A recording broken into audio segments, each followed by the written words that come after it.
process thermoplastique. C'est une société créée en 1990, une société familiale. Nous sommes aujourd'hui une bonne centaine de personnes. Nous œuvrons dans les domaines d'activité assez diversifiés. Nous utilisons plusieurs procédés de transformation, l'injection thermoplastique, mais également de la peinture, donc également de la sérigraphie, de la topographie, toutes les techniques de décoration. Donc évidemment, d'améliorer un poste de travail, de réduire les risques de TMS, ça reste des priorités majeures pour nous. Au début du projet, nous avions quelques cas de déclaration de TMS dans l'atelier. Donc nous avons essayé de comprendre un petit peu l'origine de ce fait. Donc on a fait quelques enquêtes auprès des opérateurs. Les opérateurs nous ont remonté quelques situations ou quelques postes qui étaient plus compliqués avec une pénibilité un petit peu plus importante. Et à partir de là, nous avons nommé un expert externe et nous avons travaillé à partir de formation action, c'est-à-dire une partie théorie et une partie pratique atelier pour pouvoir optimiser, améliorer ces postes.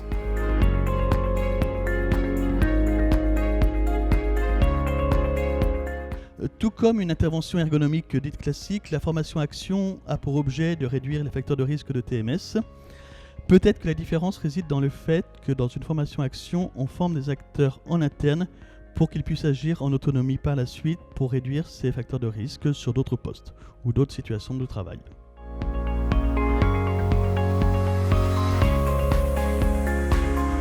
Je pense que c'est indispensable d'avoir et la théorie et la pratique, dans le sens où on est amené au niveau de la théorie à se poser des questions qu'on ne se posait jamais auparavant. Chaque fois, en fait, on retournait dans l'atelier pour observer et on se rendait compte qu'on avait des choses qu'on n'avait pas vues avant. Puis c'est beaucoup plus ludique aussi.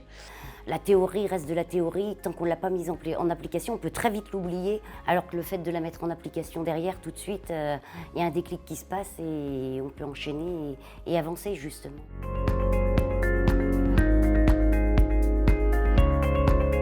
Cette formation, elle m'a apporté une méthode pour apprendre à observer les postes et du coup, c'est devenu plus facile d'étudier le poste plus en profondeur afin de faire des améliorations. J'arrive sur mon poste et j'adapte le poste pour moi, pour que je sois à l'aise pour travailler et être au mieux parce qu'on reste quand même quelques heures sur le même poste, donc on a besoin d'être à l'aise. Globalement, moi je trouve que ça m'a apporté dans le sens où avant on n'imaginait même pas et on n'y pensait même pas. On commençait à travailler et on y allait et puis on s'accommodait du poste. La formation nous a apporté également un savoir-faire au niveau du changement d'organisation du travail. Par exemple, sur la machine sur laquelle j'ai travaillé avec mes collègues, on change de poste toutes les heures et demie par exemple. Du coup, comme c'est des postes qui sont physiques, eh bien, il y a moins de douleur et moralement c'est plus facile à supporter. Et puis également des changements au niveau de l'organisation de l'espace de la machine. Donc on a plus d'espace, on a créé plus d'espace, surélevé certaines tablettes, en descendre d'autres et puis ainsi de suite.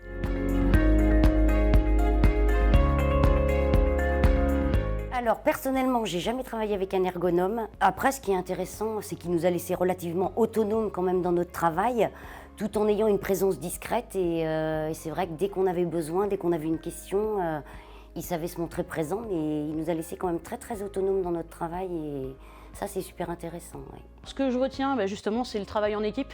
Moi, ça m'a beaucoup marqué, le fait qu'on puisse échanger, comme je vous dis, avec les personnes de l'encadrement et à la fois nous donner nos idées en tant qu'opérateurs.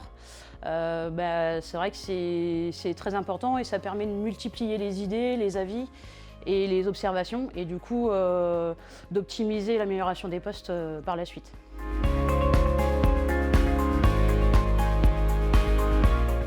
Avec un peu de recul, c'est un réel succès, ces formations action. En fait, on associe tous les niveaux hiérarchiques de la société, des opérateurs jusqu'aux dirigeants. Donc ces personnes-là travaillent en groupe, dans un même but, donc améliorer ou réduire la pénibilité, et réduire les risques de TMS dans l'atelier. Et les personnes ne rechignent pas à venir à la formation, donc ils viennent par plaisir.